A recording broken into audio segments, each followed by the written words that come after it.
नमस्कार सभी छात्र छात्राओं का स्वागत है आपके अपने YouTube चैनल ओ ट्रिकी मैथ्स में। एक उम्मीद बेहतर कल के लिए आज हम गणित के कुछ गोल्डन रूल्स जानेंगे, क्योंकि इस महत्वपूर्ण नियम जिसके जाने बिना आप गणित में शून्य हैं। कहने का मतलब ये है कि 1 × 0 बराबर 0, तो 0 × 1 बराबर वाट। 0 / 1 बराबर 0, तो 1 / 0 बराबर वाट। ऐसे ही कुछ रूल आज हम पढ़ेंगे। छोटा सा वीडियो है, अंत तक जरूर देखें और मेरे इस चैनल को सब्सक्राइब और वीडियो को लाइक करें। तो चलिए शुरू करते। नमस्कार सभी छात्र छात्राओं का स्वागत है आपके अपने यूट्यूब चैनल में। आज हम लोग इम्पोर्टेंस रूल, महत्वपूर्ण नियम देखेंगे मैथ का। तो चलिए शुरू करते हैं। पहला है, किसी संख्या में शून्य से गुना किया जाए या शून्य में किसी संख्या से गुना किया जाए तो गुणनफल शून्य यानी कि 0 प्राप्त होता है। कहने का मतलब है, एक बार देख लेंगे। महत्वपूर्ण नियम है फर्स्ट वाला कि किसी संख्या में शून्य से गुना किया जाए, यानी किसी संख्या मतलब एक में, किसी संख्या में शून्य से, एक में 0 से गुना किया जाए या शून्य में किसी संख्या से, शून्य में किसी संख्या यानी कि 1 से, तो उसका क्या गुना किया जाए तो गुणनफल क्या होता है, शून्य प्राप्त होता है। इसका जो प्रोडक्ट होगा ये शून्य प्राप्त होगा, इसका जो प्रोडक्ट होगा शून्य प्राप्त होगा। किसी संख्या में 0 से गुना किया जाए, मान लीजिए 2 है, इसमें 0 से गुना किया जाए तो कितना प्राप्त होगा, 0 प्राप्त होगा। एक और देख लेते हैं, 3 है, इसको 0 से गुना किया जाए तो कितना प्राप्त होगा, 0 प्राप्त होगा। अब देखिए 6 है, 6 में 0 से गुना किया जाए कितना प्राप्त होगा, 0 प्राप्त होगा। एक और देख लेते हैं, 50 में 0 से गुना किया जाए तो कितना प्राप्त होगा, 0 प्राप्त होगा। 1000 में 0 से गुना किया जाए तो क्या प्राप्त होगा, 0 प्राप्त होगा। कहने का मतलब ये है कि किसी भी संख्या में 0 से गुना किया करने पर क्या प्राप्त होता है, 0 ही प्राप्त होता है। और उसके बाद क्या कहता है, शून्य में किसी से गुना किया जाए तो गुणनफल शून्य प्राप्त होता है। अब देखिए, 0 × 50 बराबर क्या, शून्य। 0 × 150 बराबर क्या, शून्य। 0 × 180 बराबर क्या, शून्य। 0 × 1000 बराबर क्या, शून्य। 0 × 800 बराबर क्या, शून्य। तो कहने का मेरा मतलब है कि किसी भी संख्या में शून्य में किसी संख्या से गुना किया जाए तो गुणनफल शून्य प्राप्त होता है, गुणनफल शून्य प्राप्त होता है। आपने देख लिया है कि 0 में 1 से गुना किए तो 0 आया, 0 में 50 से गुना किए तो 0 आया, 0 में 150 से गुना किए तो 0 आया। चलिए अब दूसरा नियम देखते हैं। दूसरा नियम क्या है, दूसरा नियम देखेंगे हम लोग कि शून्य में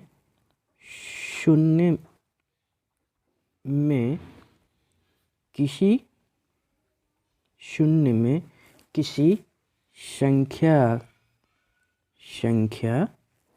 से भाग दिया जाए तो भागफल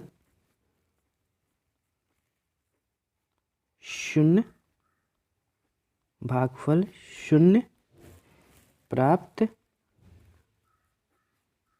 होता है। पहले हम लोग क्या देखा था कि किसी संख्या में 1 से गुना किया जाए तो शून्य प्राप्त होता है, या शून्य में किसी संख्या से गुना किया जाए तो शून्य प्राप्त होता है। इसमें क्या है कि शून्य में किसी संख्या से भाग दिया जाए। तो एग्जाम्पल देख लेते हैं।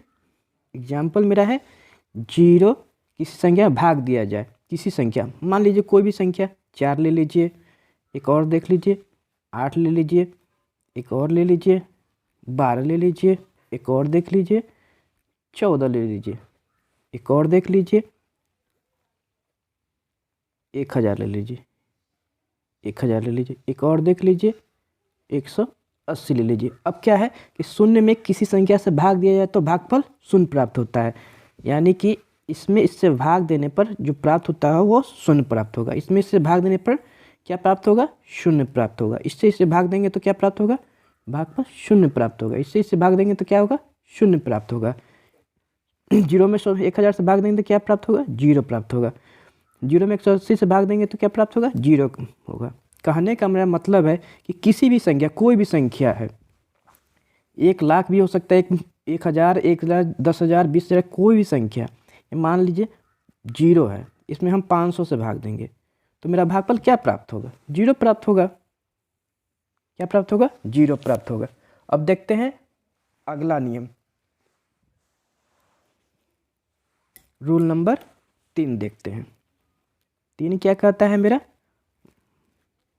महत्वपूर्ण नियम 3 नियम।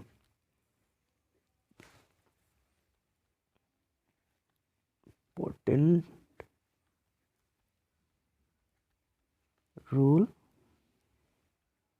रूल्स 3। चलिए इसमें देखेंगे हम लोग, इसमें क्या है? किसी संख्या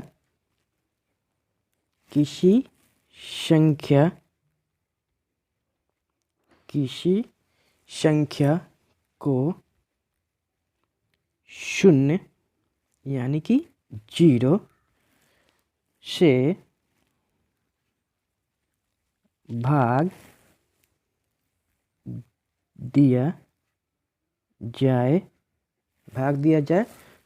तो भागफल इन्फिनिटी यानी कि अनंत प्राप्त होता है। हम लोग एग्जाम्पल देख लेंगे। एग्जाम्पल 11/0, 13/0, 18/0, 19/0, 120/0। मेरा नियम क्या कह रहा है कि किसी संख्या को 0 से भाग दिया जाए। कोई भी संख्या हम ले लिए हैं, 11 लिए हैं, 13 लिए, 18 लिए, 19 लिए और 120 लिए हैं। क्या कहता है कि किसी संख्या को 0 से भाग दिया जाए, मतलब कोई भी संख्या जिसमें 0 से भाग दिया जाए तो मेरा भागफल क्या प्राप्त होता है? इन्फिनिटी प्राप्त होता है। ये क्या हो जाएगा? इन्फिनिटी। ये क्या हो जाएगा? इन्फिनिटी। ये क्या हो जाएगा? इन्फिनिटी। ये क्या हो जाएगा? इन्फिनिटी। ये क्या हो जाएगा? इन्फिनिटी। अब रूल नंबर 4 देखेंगे। रूल नंबर 4 में क्या कहता है कि किसी संख्या का घात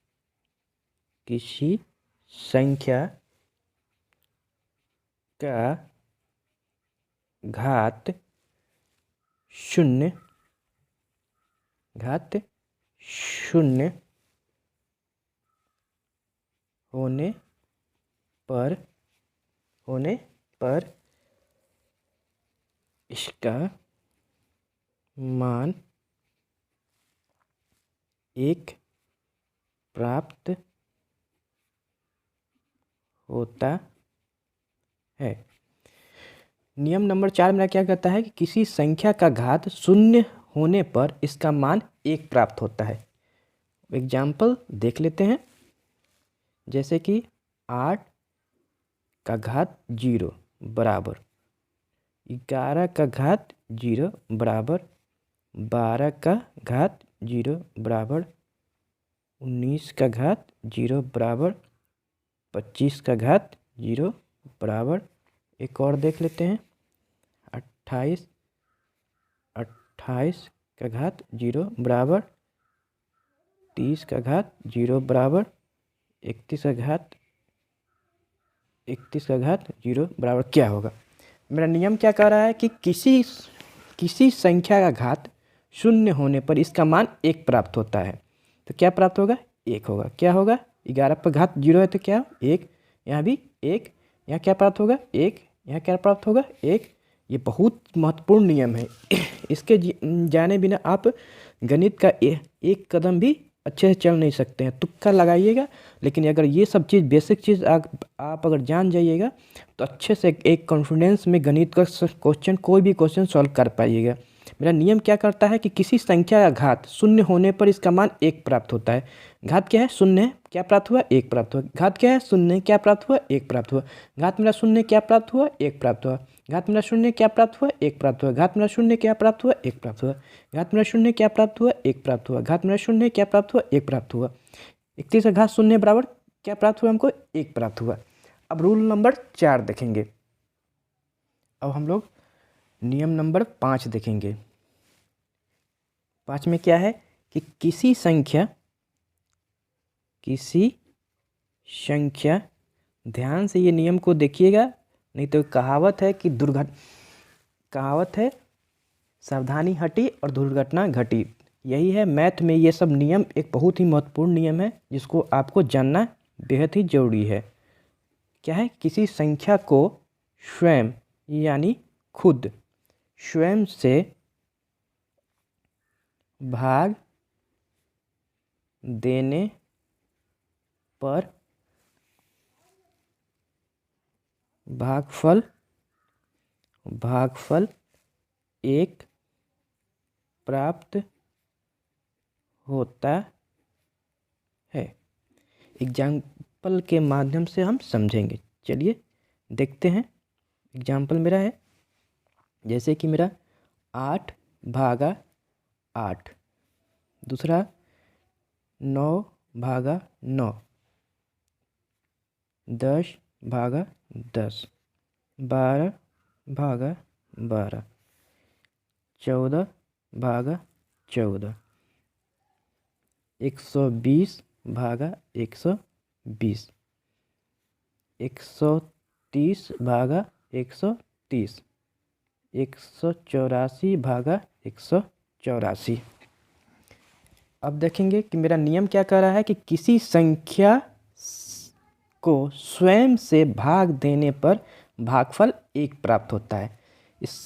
अब देखिए बराबर क्या आ जाएगा? 1 आ जाएगा। स्वयं से भाग देने पर क्या प्राप्त होता है? 1 प्राप्त होता है। ये मेरा नियम कह रहा है।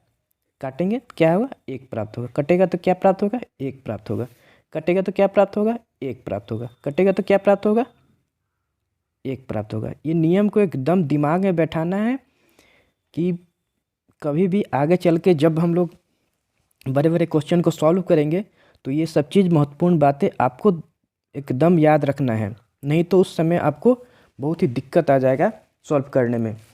चलिए अब आगे देखते हैं। चलिए एक और महत्वपूर्ण नियम देखते हैं, जोड़ और घटाव का नियम, एडिक्शन एंड सब्ट्रैक्शन। इसमें क्या है महत्वपूर्ण नियम में देखेंगे। चलिए धनात्मक प्लस का चिन्ह दे देते हैं। धनात्मक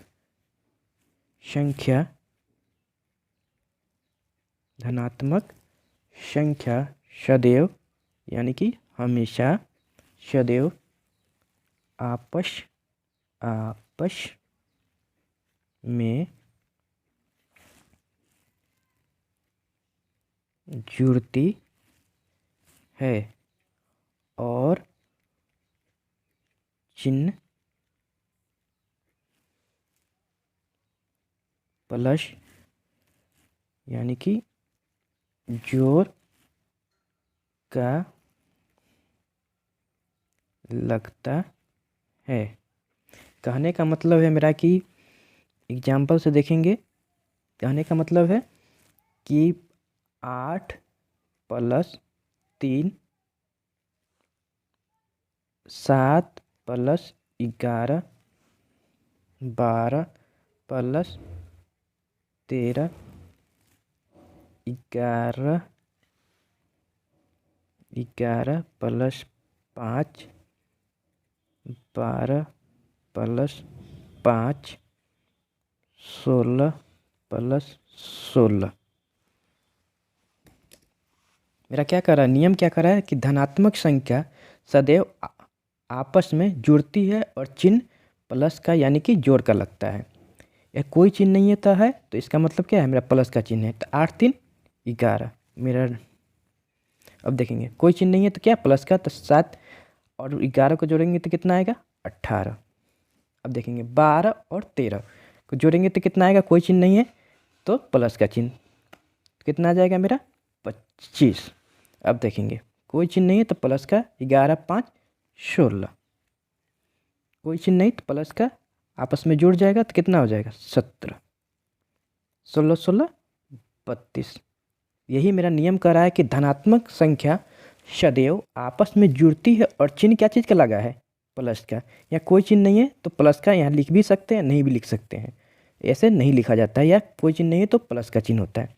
तो 8 3 11 7 + 11 18, 12 + 13 बराबर 25, 11 + 5 बराबर 16, 12 + 5 बराबर 17, 16 + 16 बराबर 32। ये नियम को ध्यान से देखिएगा, ठीक है। आगे बढ़ते हैं। अगला मेरा नियम क्या कहता है कि किसी संख्या, ये बहुत बहुत ही महत्वपूर्ण नियम सब है, इसको आपको एकदम दिमाग में बैठाना है और याद करना है। किसी संख्या के पहले कोई भी चिन्ह न हो तो धन यानी प्लस माना जाता है। कहने का मतलब है कि यहाँ 5 है,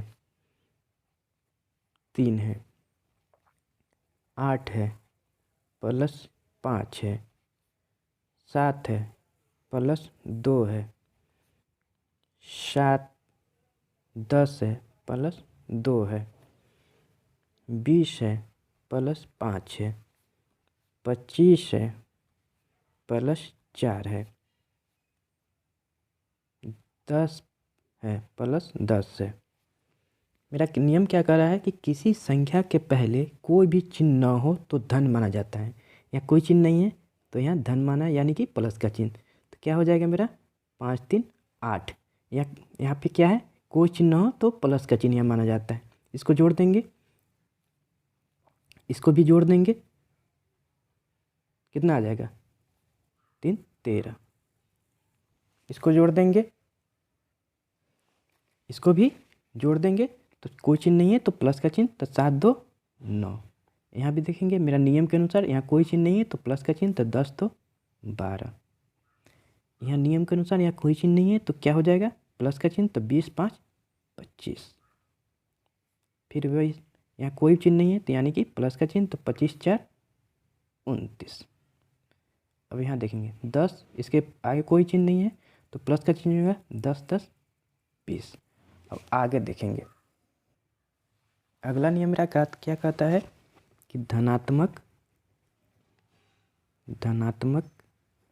यानी कि प्लस का चिन्ह और ऋणात्मक यानी कि माइनस का चिन्ह संख्या सदैव यानी हमेशा आपस में, अगर अच्छा लगे तो मेरे इस वीडियो को लाइक और चैनल को सब्सक्राइब जरूर कीजिएगा, आपस में घट जाती है। और अपने आसपास के गरीब जिनको कोई सहारा नहीं है उनको पढ़ने में ज़रूर आप लोग मदद कीजिएगा। जिन बड़ी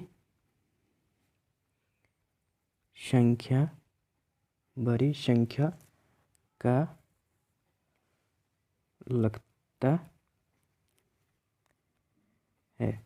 देखिएगा क्या कहता है मेरा नियम कि धनात्मक यानी कि प्लस का चिन्ह और ऋणात्मक संख्या सदैव आपस में घट जाती है और चिन्ह बड़ी संख्या का लगता है। अब देखेंगे एग्जाम्पल से समझेंगे।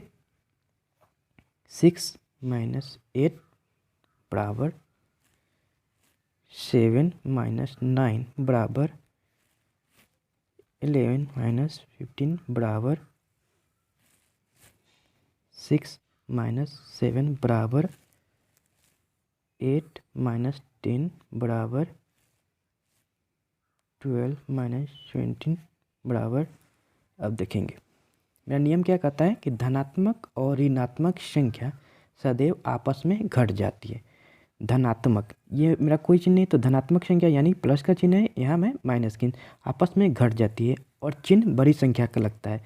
इसमें बड़ा अंक कौन सा है, 6 है या 8 है, 8 है ना, इसमें घट जाएगा तो क्या हो जाएगा -2। इसमें देखेंगे कोई चिन्ह नहीं तो प्लस का आपस में घट जाता है और चिन्ह किस चीज़ का लगता है, बड़ी संख्या का। बड़ी संख्या क्या है, इसमें 9 है तो -2।